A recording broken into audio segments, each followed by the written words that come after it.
हरियाणा की हर अपडेट के लिए बेल आइकन दबाएं और सब्सक्राइब करें STV हरियाणा न्यूज। नमस्कार, हरियाणा न्यूज के कार्यक्रम हल्ला बोल में आप सभी का स्वागत है और मैं हूं आपके साथ सोनिया सत्यानीता। देश और प्रदेश में कोरोना का कहर लगातार जारी है। देश के अगर बीते 24 घंटे के आंकड़ों की बात करें तो 3 लाख से ज्यादा आंकड़े दर्ज किए गए हैं। इसी बीच बात अगर प्रदेश की करें तो 11,000 से ज्यादा आंकड़े महज 24 घंटे में दर्ज किए हैं।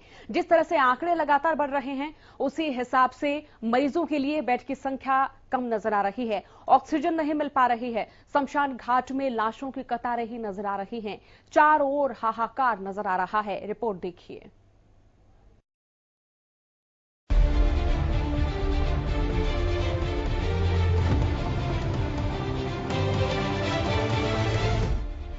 देश में कोरोना का संकट अपना विकराल रूप दिखा रहा है।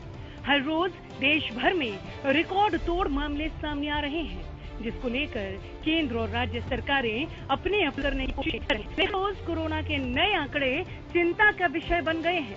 एक और बेकाबू कोरोना की रफ्तार तो दूसरी तरफ देश के अलग अलग हिस्सों से अस्पतालों में बेड्स की कमी की बात सामने आ रही है। देश में इस वक्त हालात बद से बदतर हो गए हैं। देश में कोरोना के रोजाना के मामलों में हल्की गिरावट के बाद फिर तेज वृद्धि दर्ज की गई है। देश में कोरोना का कहर बढ़ता ही जा रहा है, क्योंकि मंगलवार को 3,60,960 लोग कोरोना वायरस से संक्रमित पाए गए, जबकि 3293 मरीजों की मौत हो गई। हरियाणा में भी कोरोना की रफ्तार बरकरार है। बीते 24 घंटे में 11,931 नए मरीजों की पहचान हुई। एक दिन में कोरोना से प्रदेश में 84 ग्राफिक्स के जरिए आपको बताते हैं कि प्रदेश के ताजा आंकड़े क्या हैं। प्रदेश में कोरोना का कहर जारी। बीते 24 घंटे में 11,931 नए मरीजों की पुष्टि। गुरुग्राम में 3684, फरीदाबाद में 1330, सोनीपत में 940, करनाल में 725, हिसार में 642, सिरसा में 621 नए मामले, पानीपत में 564, जींद में 561 नए मामले, अंबाला में 332, कैथल में 325 नए केस, यमुनानगर में 315, रोहतक में 313। एक दिन में कोरोना से 84 लोगों ने दम तोड़ दिया। प्रदेश में अब तक 3,926 मरीजों की मौत हो चुकी है। प्रदेश में कुल मरीज 4,47,754। एक्टिव मरीजों की संख्या पहुंची 84,000 के पार। एक दिन में 7,184 मरीजों ने कोरोना को दी मात। अब तक 3,59,000 से ज्यादा मरीज ठीक। वहीं देश भर में 1 मई से कोरोना टीकाकरण का अगला चरण शुरू होने जा रहा है। शनिवार से 18 साल से 44 साल के लोग भी कोरोना का टीका लगवा सकेंगे। 18 से 40 वर्ष की उम्र के लोगों को कोरोना वैक्सीन लगवाने के लिए आज से ऑनलाइन रजिस्ट्रेशन कराना अनिवार्य होगा। सरकार ने साफ किया है कि इन लोगों को वॉक इन यानी सीधा टीका केंद्रों पर जाकर रजिस्ट्रेशन कराने की सुविधा नहीं मिलेगी। रजिस्ट्रेशन करने के लिए कोविन पोर्टल या फिर आरोग्य सेतु ऐप का इस्तेमाल कर सकते हैं। टीकाकरण के लिए ऑनलाइन रजिस्ट्रेशन ही मान्य किया गया है।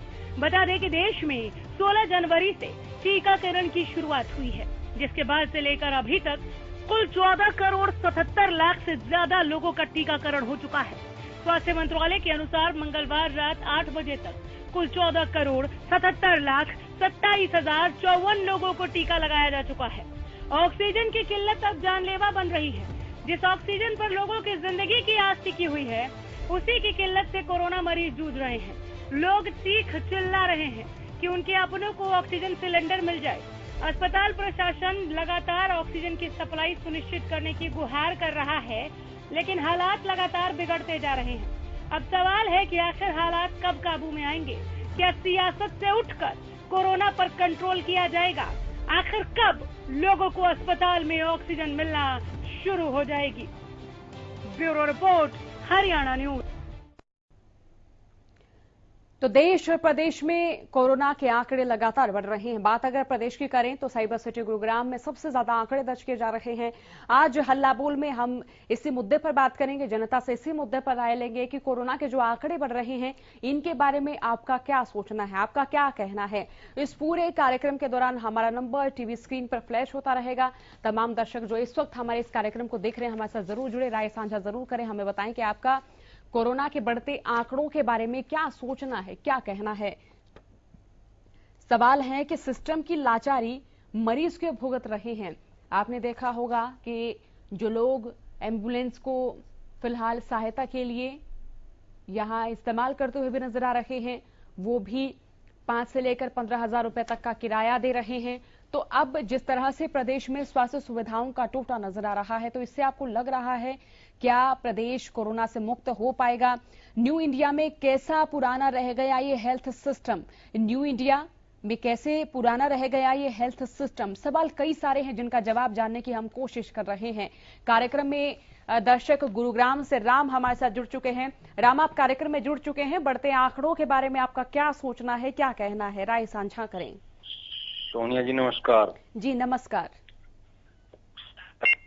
बताना चाहूंगा जो परमात्मा कर रहा है वो अच्छे के लिए करता है, अच्छा ही करता है जी। लेकिन मैं यहाँ ये बताना चाहूंगा, इतनी महामारी के बावजूद भी हमारे मोदी जी जाग नहीं रहे हैं।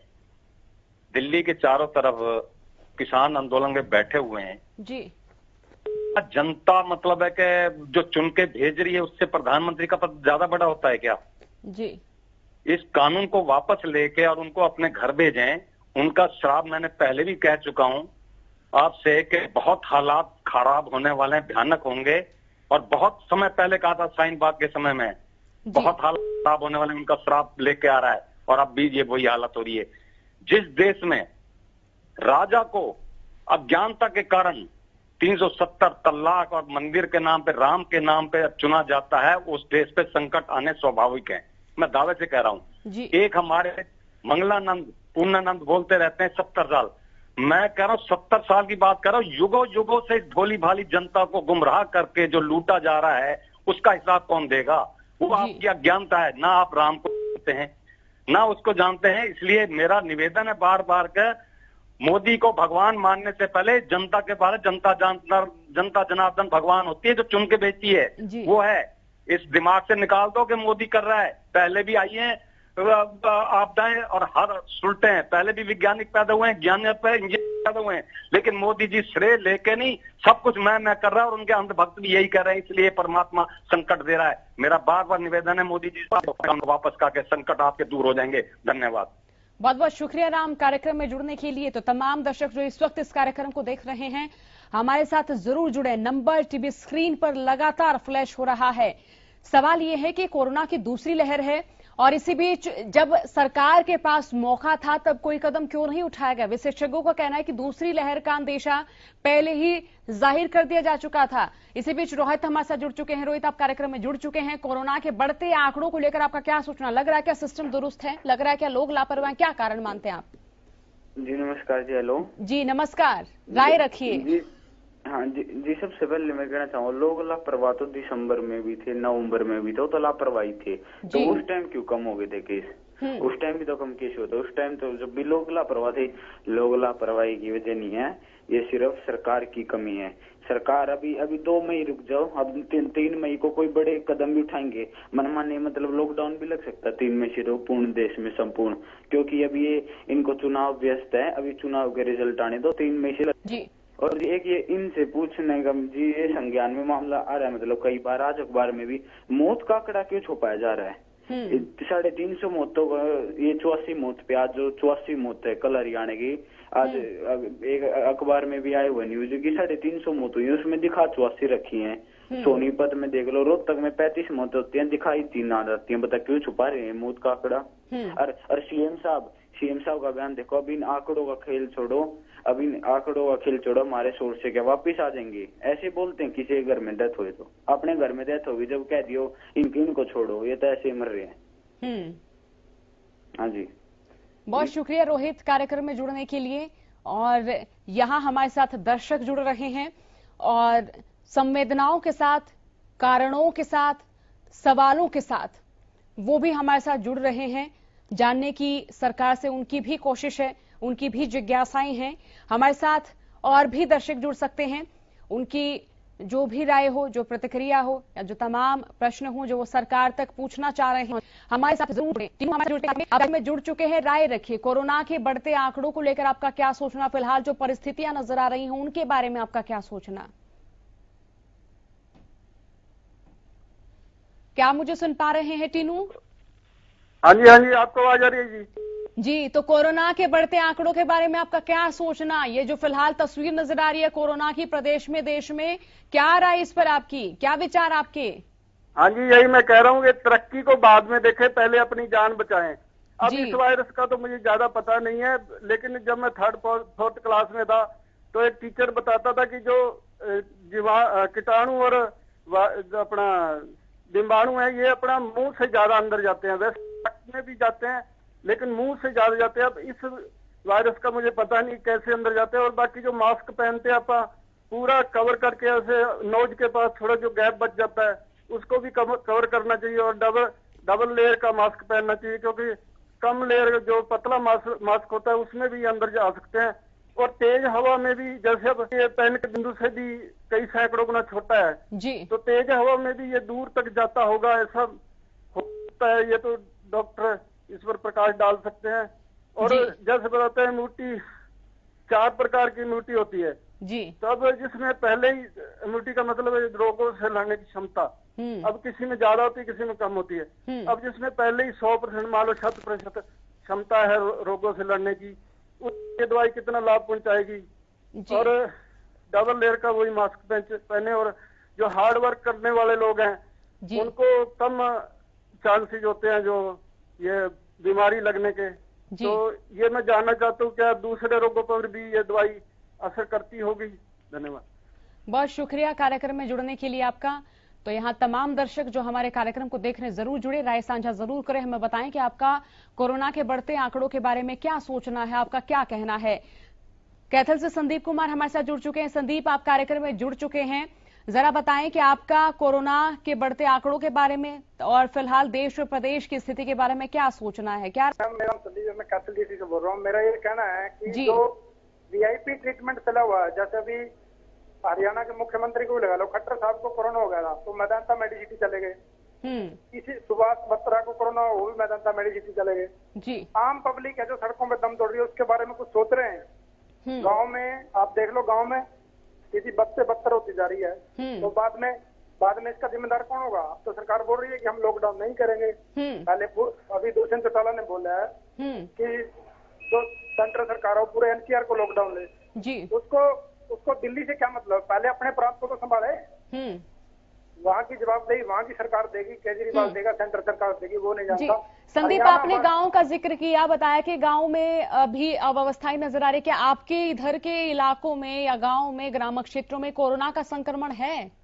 संक्रमण मैम, कैथल में आज 350 से ज्यादा मामले आए हैं जी। और आप हॉस्पिटल में अपने पत्रकार को इसी को भेज के देख लीजिए, वहाँ बेड नहीं है, कोई ऑक्सीजन की व्यवस्था नहीं है, कोई स्टाफ नहीं है। लोगों को मरने के लिए इन लोगों ने छोड़ दिया है। तो क्या जनता वो आके पत्रकारों को बोल देते हैं ऑक्सीजन की कोई कमी नहीं है, दवाइयों की कोई कमी नहीं है, किसी चीज की कोई व्यवस्था नहीं है। पूरी दुनिया मर रही है और ये सबको मार के छोड़ेंगे। इनको तो मेदांता मेडिसिटी में कराना है, फोर्टिस में कराना है इलाज। आम आदमी कहाँ से इतने पैसे लेके आएगा? इसका जवाबदेही मैम मुख्यमंत्री, इसका सीधा जो है मनोहर लाल खट्टर है।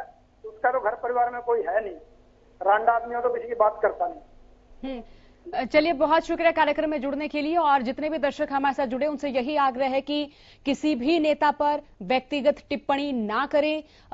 जो आपके शब्द हों कृपया सभ्य शब्दों का इस्तेमाल करें, ऐसी भाषा शैली का इस्तेमाल करें जो कि सभ्य हो, सभ्य समाज जिस भाषा शैली को सुन सके। और कृपया किसी भी व्यक्ति पर, चाहे वो सामाजिक व्यक्ति हो या फिर वो राजनीतिक व्यक्ति हो, उन पर कोई भी निजी टिप्पणी या व्यक्तिगत टिप्पणी ना करें। अगर आप इस कार्यक्रम में जुड़ रहे हैं तो हमारे साथ जुड़ेगा नंबर लगातार टीवी स्क्रीन पर फ्लैश हो रहा है। तो यहाँ घर में जो है हालात हो रहे हैं, तो फिर अस्पताल क्यों जा रहे हैं लोग? प्रवीण हमारे साथ जुड़ चुके हैं, आप कार्यक्रम में जुड़ चुके हैं, राय रखिए। जी प्रवीण, आप कार्यक्रम में जुड़ चुके हैं। फिलहाल जो परिस्थितियां देश में प्रदेश में देख रहे हैं, मैडम क्या नमस्कार। कहना? जी नमस्कार, राय रखिए। मैडम जी ऐसे सरकार तो बहुत बढ़िया है, बहुत वो कर रही है जी, घर तक दवाई पहुंचाती है जी। तब राजनीति का दौर है मैडम, ऐसी कोई दिक्कत नहीं है। मेरी बेटी क्या था अभी कोरोना मैडम 15 दिन पहले जी मैडम घर पे ही इलाज हुआ है, डॉक्टर आए हैं डेली। मैडम वहां से फोन आता था भी कैसी कंडीशन है अब जी। मैडम डेली फोन आता है। सरकार बहुत बढ़िया, लोग ही नहीं टिक रहे मैडम। प्रवीण, आप जींद शहर से बोल रहे हैं या फिर गांव से? है मैडम, आप शहर से बात कर रहे हैं, जींद के किसी गांव से? शहर से हूँ मैडम मैं जी। मेरी बेटी है मैडम 19 साल की, यूनिवर्सिटी में पढ़ती थी जी। उसको बहुत ज्यादा दिक्कत हो गई थी मैडम जी। तो मैं चेक करा मैडम, उनके बता भी कोरोना है तो उनकी मैडम घर ही आकर दवाई दी है। डेली मैडम फोन आता था चेक कराने के लिए, ले आना भाई 15 दिन बाद बिल्कुल ठीक होगी। दवाई फ्री है मैडम, कोई पैसा नहीं, कोई लाइन नहीं लगती, फ्री दवाई दे रहे हैं मैडम, ऐसी कोई बात नहीं है। तो ऐसी व्यवस्था सभी को मिल रही है आपके क्षेत्र में? सभी को मिल रही है मैडम, अगर कोई सुविधा लेगा तो, अगर लेगा नहीं कर किसी को देके जाएंगे। बिल्कुल। हमारे में कमी है मैडम, मास्क नहीं लगाते भाई, कोरोना है नहीं, जिसका मैडम हो जाता है लगता भी कोरोना क्या बीमारी है। ये मैडम सरकार में किसी में कोई कमी नहीं, व्यक्तिगत तो बढ़िया सरकार है, सब बढ़िया कर रहे हैं मैडम जी। और हमने सरकार से किसी को लेना, इससे को लेना नहीं, पहले वाले से लेना, आगे वाले से लेना नहीं जी। हमारे खुद में कमी है मैडम, सरकार में किसी में डॉक्टर में कोई कमी नहीं है। हाँ, ये खुद में ही कमी है जो अपना इलाज नहीं करवाना चाह रहे लोग जी। चलिए, बहुत बहुत शुक्रिया कार्यक्रम में जुड़ने के लिए। तो यहाँ दर्शक हमारे साथ जुड़ रहे हैं, हर क्षेत्र से दर्शक जुड़ रहे हैं, अलग अलग प्रतिक्रियाएं साझा कर रहे हैं, अलग अलग राय साझा कर रहे हैं। तो यहाँ सवाल ये भी है कि कोरोना को लेकर प्रदेश सरकार का प्लान क्या है। और करनाल से अंकित हमारे साथ जुड़ चुके हैं। अंकित, आप कार्यक्रम में जुड़ चुके हैं, फिलहाल की परिस्थितियों के बारे में क्या सोचना, क्या राय, क्या प्रतिक्रिया? जी, करनाल की स्थिति तो दिन पर दिन खराब होती जा रही है और मैं 12th क्लास में हूँ और मैं खुद अब कोरोना पॉजिटिव हूँ। और मैं आपके चैनल के माध्यम से अपील करना चाहता हूँ कि 12th की बोर्ड के पेपर कैंसिल कर दे सरकार, जैसे 10th के करें जी। जी, नहीं तो जो वो सेंटर है एग्जाम वो कोरोना हॉटस्पॉट बन सकते हैं। और जी पिछले कॉलर कहते सरकार में कमी नहीं है, हमारी खुद झूठ, सीएम साहब खुद जिनकी मौत होती है उनके बारे में बेतुका बयान देते हैं, इन हमारे शोर मचाने से ये भी मौत आने नहीं वाली, आंकड़े छुपाते हैं और ऑक्सीजन नहीं। इनको तो इस्तीफा दे देना चाहिए अभी अभी, जब अपने लोगों को नहीं परेशान को उठाना चाह रहे हैं। चलिए, बहुत शुक्रिया कार्यक्रम में जुड़ने के लिए आपका। तो यहाँ सवाल ये है कि क्या संजीवनी बूटी साबित होगी कोरोना वैक्सीन? और न्यू इंडिया में हेल्थ सिस्टम पुराना कैसे रह गया? सिस्टम की लाचारी, लेकिन मरीज इस लाचारी को क्यों भुगत रहे हैं? मरीज क्यों लाचार होते जा रहे हैं, इस लचर व्यवस्था का हिस्सा होते जा रहे हैं? जब मौका था तो सरकार को तब ख्याल क्यों नहीं आया? देखिए, कोरोना की दूसरी लहर है, पहली लहर के बाद ही ये विशेषज्ञों की ओर से संभावना जाहिर की जा चुकी थी कि दूसरी लहर और ज्यादा खतरनाक हो सकती है। कोरोना के दूसरे स्ट्रेन ने भी प्रदेश में और देश में जनवरी महीने से पहले यहां दस्तक दे दी थी, लेकिन तब भी ना प्रदेश सरकार ने ना ही केंद्र सरकार ने किसी भी तरीके से एक्शन लिया। और अब देखिए, स्थिति और ज्यादा गंभीर होती जा रही है, और ज्यादा आंकड़े डरावने नजर आ रहे हैं। 24 घंटे में देश के आंकड़े की बात करें तो 3 लाख से ज्यादा आंकड़े दर्ज किए गए हैं। प्रदेश की बात करें तो 11,000 से ज्यादा आंकड़े महज 24 घंटे में दर्ज किए गए हैं। तो ऐसे में मरीजों का आंकड़ा बढ़ रहा है, लेकिन प्रदेश सरकार की ओर से कहा जा रहा है कि ऑक्सीजन की कमी नहीं है और वैक्सीन की भी कमी नहीं है, दवाइयों की भी कमी नहीं, लेकिन रेमडेसिविर जैसी तमाम दवाइयों की कालाबाजारी भी लगातार जारी है। तो ऐसे में सवाल ये उठ रहे हैं कि जब कोरोना की पहले संभावना जाहिर की जा चुकी थी तो सरकार ने कोई कदम क्यों नहीं उठाई? साल 2020 के दौरान आपने देखा होगा कि किस तरह से देशवासियों ने कोरोना का दंश झेला। 2021 में उम्मीद थी कि कम से कम अब तो कोरोना नहीं होगा, लेकिन एक बार फिर से पिछले साल के मुकाबले और ज्यादा खतरनाक ये कोरोना होता जा रहा है। अभिषेक हमारे साथ जुड़ चुके कार्यक्रम में, आप कार्यक्रम में जुड़ चुके, राय रखिए। यस, मैं हल्ला बोल के लिए बोलना चाहता हूँ। जी बिल्कुल, हल्ला बोलिए जी। मैं ये बोलना चाहता हूँ कि ये हमारे देश में जो वैक्सीन आ रही है कोरोना की, मतलब पेशेंट जो है वो इतना कर रहे हैं मेडिसिन के लिए, किसी को मेडिसिन नहीं मिल रही है, किसी को कोरोना की वैक्सीन नहीं मिल रही है। तो मतलब ये जो मोदी हैं वो कर क्या रहे हैं ऐसा, मतलब कि जो मतलब लोगों को ब्लैक में इंजेक्शन लेने पड़ रहे हैं 50-50 हजार रुपए के। जी चलिए, बहुत शुक्रिया कार्यक्रम में जुड़ने के लिए। तो यहाँ तमाम दर्शक जो हमारे कार्यक्रम हल्ला बोल को देख रहे हैं, हमारे साथ जरूर जुड़े, राय साझा जरूर करें, हमें बताएं कि कोरोना का संक्रमण जिस तरह से जारी है उसके बारे में उनका क्या सोचना है, उनके क्षेत्र में क्या हालत है, क्या हालात उनके क्षेत्र में, और आपने किसी कोरोना संक्रमित को देखा, उसे इलाज ना मिला हो तो वो भी बताएं। अपने क्षेत्र में आप क्या क्या समस्याएं देख रहे हैं, इनसे भी अवगत करें। ज्वाला प्रसाद हमारे साथ जुड़ चुके हैं। ज्वाला जी, आप कार्यक्रम में जुड़ चुके हैं, राय रखिए कोरोना के बारे में। नमस्कार बहन जी, बहुत बहुत साधुवाद है जी आपको और आपकी संपूर्ण हरियाणा न्यूज टीम परिवार को हमारी नागा बाबा पूर्णानंद मंगलानंद की नंदगांव की तरफ से जी। तो सबसे पहले तो मैं मीडिया का और मेडिकल टीम का और पुलिस प्रशासन का, जो कि कोरोना महामारी में अपना जो कफन है सिर पर बांध करके एक देश के लिए लड़ाई लड़ रहे हैं और निपटने में पूरी तरह सक्षम है, अपनी जान जो बाजी के ऊपर लगा करके देश की संकट की घड़ी में देश सेवा कर रहे हैं, ये भी बहुत बड़ी काबिले तारीफ है। मैं दोबारा इन मीडिया का, पुलिस प्रशासन का और मेडिकल टीम विभाग का साधुवाद हमारी समिति की तरफ से बहुत बहुत साधुवाद देता हूँ जी। और इस जो समय हमारा ये चल रहा है, ये संकट की घड़ी है, इसमें हमें आलोचना नहीं करने की सलाह दी गई है हमारे गुरुजी ने। इसमें तो सहयोग करने की सलाह दी गई है, जितना सहयोग बच्चे से बूढ़े तक, चाहे 5 साल का बच्चा हो, चाहे 55 साल की हमारी महिला बुजुर्ग हो, या 95 साल का हमारे पिता तुल्य कोई बुजुर्ग हो, उनका जैसा भी सहयोग बन 125 करोड़ जनता के अनुसार वो अपना सहयोग करें, आर्थिक दृष्टि से करें, शरीर की दृष्टि से करें, जो भी बनता है उसके जिसके पास संभव है। और हमने कई प्रधानमंत्री जो पूर्व में हमारे हुए हैं, उन्होंने भी जब कभी कभी देश के ऊपर संकट आया है तो विपक्ष के नेताओं से मदद मांगी गई है, उन्होंने मीटिंग करके। और ये आज हम मोदी जी से भी हमारे समिति की तरफ से प्रार्थना करते हैं, विपक्ष के नेताओं से आप मदद मांगिए, राहुल जी को पास में बैठा करके मदद मांगिए, क्योंकि 1960 के दशक में पंडित जवाहरलाल नेहरू जी ने जब शीत युद्ध चरम पे था तो श्री राजगोपालचारी से मदद मांगी गई थी। और 1970-71 में जो पाकिस्तानी सेना द्वारा शरणार्थी संकट उत्पन्न हुआ था, उस समय जयप्रकाश नारायण से मदद मांगी गई थी।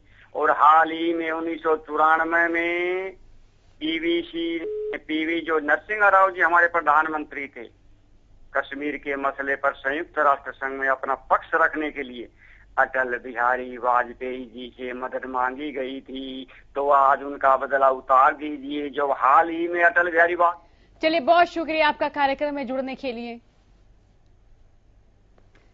तो यहाँ तमाम दर्शक जो हमारे इस कार्यक्रम को देख रहे जरूर जुड़े, राय साझा जरूर करें, हमें बताएं कि आपका कोरोना के बढ़ते संक्रमण के बारे में क्या सोचना है, क्या कहना है।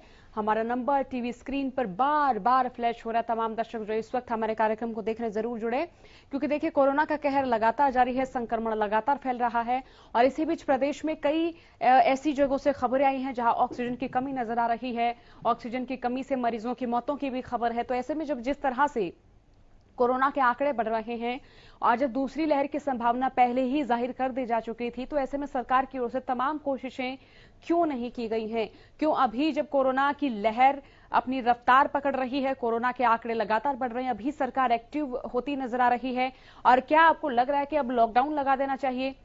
कार्यक्रम में ओम प्रकाश हमारे साथ जुड़ चुके हैं। ओम प्रकाश, आप कार्यक्रम में जुड़ चुके, कोरोना के बढ़ते आंकड़ों के बारे में क्या सोचना आपका, क्या कहना, राय रखिए। हम सोच रहे हैं कि लॉकडाउन लगा देना चाहिए, सरकार ने सख्ती करनी चाहिए जी। और जो राज्य में अव्यवस्था फैली हुई है ना जी, इसको सुचारू ढंग से सरकार चलाए, यही प्रार्थना है मेरी तो आपसे जी। चलिए, बहुत शुक्रिया कार्यक्रम में जुड़ने के लिए। तो यहाँ हल्ला बोल में हमारे साथ दर्शक जुड़े, कोरोना के बढ़ते आंकड़ों के बारे में, कोरोना के बढ़ते संक्रमण के बारे में उन्होंने राय साझा की, अपनी प्रतिक्रियाएं साझा की। और इसी बीच अलग अलग क्षेत्रों से दर्शक हमारे साथ जुड़े, उन्होंने बताया कि उनका कोरोना के बढ़ते आंकड़ों के बारे में क्या सोचना, तमाम व्यवस्था और सिस्टम के बारे में भी क्या सोचना है। आज के लिए